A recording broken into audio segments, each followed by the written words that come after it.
Let's suppose मैं एक random student हूँ, ठीक है, मैंने सोचा कि मैंने अपनी ग्रेजुएट स्टडीज जो हैं वो अपने मुल्क से बाहर जाके परस्यू करनी है। उसके लिए मैं सबसे पहले क्या करूँगी कि मैं कुछ कंट्रीज डिसाइड करूँगी जिधर जाके मैंने अपनी ग्रेजुएट स्टडीज परस्यू करनी है। लेट्स सपोज मेरा कंट्री नंबर 1 मैंने यूएस में पढ़ना है, कंट्री 2 जर्मनी, कंट्री 3 ऑस्ट्रेलिया, ठीक है। अब आपने एक एक्सेल शीट मेंटेन करनी है जिसमें आपका जो पहला कॉलम है उसमें आपने वो कंट्रीज लिख लेनी है जिनमें आपने अपनी स्टडीज को आगे परस्यू करना है। फिर उसके बाद जो सेकंड कॉलम है उसमें आपने स्कॉलरशिप टाइप या वो यूनिवर्सिटीज लिखनी है जिनमें आपने अप्लाई करना है। लाइक गवर्नमेंट स्कॉलरशिप्स भी हो सकते हैं और वो यूनिवर्सिटीज भी हो सकती हैं। कंट्री 1 जो आपका सबसे हाई प्रायोरिटी है उसको सबसे ऊपर रखें, फिर कंट्री 2 जो सेकंड प्रायोरिटी पे है, जो कंट्री 3 थर्ड प्रायोरिटी पे है, और इसी तरह हर कंट्री के आगे जितनी भी आप यूनिवर्सिटीज में अप्लाई करना चाहते हैं उसको भी इस तरह उनको अरेंज करें कि फ्रॉम टॉप टू बॉटम जो है वो प्रायोरिटी डिक्रीज करिए, ठीक है। स्टार्ट में सबसे ऊपर जो है वो हाई प्रायोरिटी अपनी यूनिवर्सिटीज और स्कॉलरशिप्स को रखें और नीचे जो है वो लो प्रायोरिटी यूनिवर्सिटी और स्कॉलरशिप्स को रखें। थर्ड कॉलम में आपने डिपार्टमेंट लिखना है कि आप उसमें किस डिपार्टमेंट में अप्लाई कर रहे हैं, क्योंकि हर यूनिवर्सिटी में जो आपका प्रोग्राम है वो सेम डिपार्टमेंट के अंडर जरूरी नहीं है कि ऑफर हो रहा हो। लाइक मैं एक इलेक्ट्रिकल इलेक्ट्रॉनिक्स इंजीनियरिंग से बिलोंग करती हूँ, सो मेरा डिपार्टमेंट रेलेवेंट है कि मैं कंप्यूटर साइंस में भी अप्लाई कर सकती हूँ, कंप्यूटर नेटवर्क में भी अप्लाई कर सकती हूँ, रोबोटिक्स में भी अप्लाई कर सकती हूँ, आर्टिफिशियल इंटेलिजेंस में भी अप्लाई कर सकती हूँ। सो आपने जिस यूनिवर्सिटी की जो से भी डिपार्टमेंट में अप्लाई करना है आपने वो आगे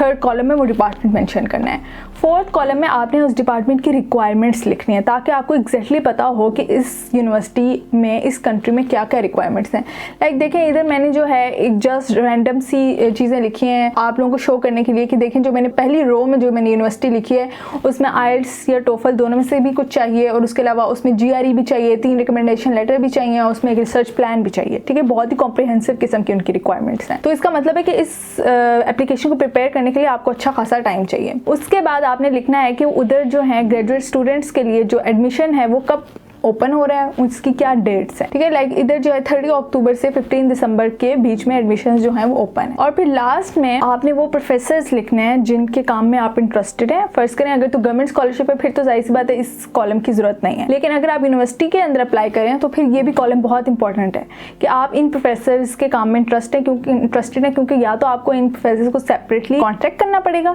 या समटाइम्स यूनिवर्सिटी के एप्लीकेशन के अंदर ही ऑप्शन होती है कि आप जिस प्रोफेसर के साथ काम करना चाहते हैं आप उसको सिलेक्ट कर लें। सो ये एक बहुत ही इंपॉर्टेंट कॉलम है। अब इससे आपको फायदा क्या होगा? इससे आपको फायदा ये होगा कि आपको एग्जैक्टली एक तो पता होगा कि जब आप अपनी एप्लीकेशन कहीं पे कंप्लीट कर लेंगे तो उसके आगे आपको चेक लगा दे कि ये मैंने एप्लीकेशन जो है वो कंप्लीट कर लिया, मैंने सबमिट कर लिया। इससे आप जो है वो अपनी सारी एप्लीकेशन को ट्रैक कर सकते हैं कि किस एप्लीकेशन के रिजल्ट आ गए हैं, किसके आने हैं, और क्योंकि आप पहले से ही अपनी रिसर्च कर चुके हैं, आपको पता है कि एप्लीकेशन डेट्स क्या हैं, तो इस वजह से आप लास्ट मोमेंट पे बहुत जल्दी में अप्लाई नहीं करेंगे बल्कि आपके पास अपनी एप्लीकेशन को प्रिपेयर करने के लिए अच्छा खासा टाइम होगा। यहाँ पे मैं आपको बहुत इंपॉर्टेंट टिप देना चाहती हूँ और वो ये है कि सिर्फ बहुत ही हाई रैंकिंग यूनिवर्सिटीज़ में अप्लाई मत करें,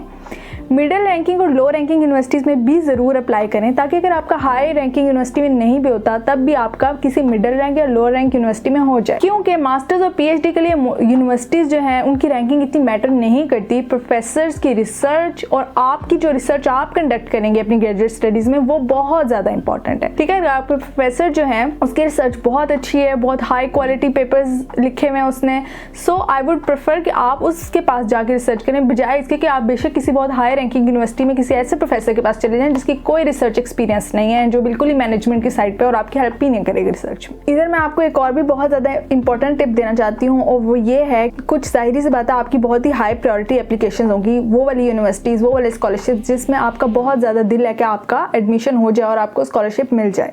ठीक है। उसमें आप पहले अप्लाई करें, कोशिश करें कि उसमें आप पहले अप्लाई कर दें क्योंकि आपको अपने प्रोफेसर से लेटर ऑफ रिकमेंडेशन लेने होंगे जो आपके बिहाफ पे प्रोफेसर्स अपलोड करेंगे ताकि आप पहले प्रोफेसर से लेटर ऑफ रिकमेंडेशंस उन एप्लीकेशंस के लिए ले लें जो कि आपकी हाई प्रायोरिटी एप्लीकेशंस हैं, ताकि अगर बाद में अगर प्रोफेसर जो हैं वो थोड़े हल्के पड़ भी जाएं और थोड़े आपको ना भी लेटर ऑफ रिकमेंडेशन दें तब भी वो थोड़ी लो प्रायोरिटी एप्लीकेशन हो ताकि आपकी हाई प्रायोरिटी एप्लीकेशंस कंप्लीट हो, उनमें कोई भी मसला ना हो। लेटर ऑफ रिकमेंडेशन कैसे लेना है उसके लिए मैंने एक अलग वीडियो बनाई है, आप ज़रूर इसको चेकआउट करें, आपको बहुत हेल्प मिलेगी। आई होप इस वीडियो से आपकी बहुत ज़्यादा कन्फ्यूजन दूर हुई होंगी और आपको एक पूरा तरीका पता लगा होगा कि किस तरह से आपने स्कॉलरशिप्स ढूंढने हैं और किस तरह से आपने उनमें अप्लाई करना है। I wish you all the best. I know it's a very hectic procedure and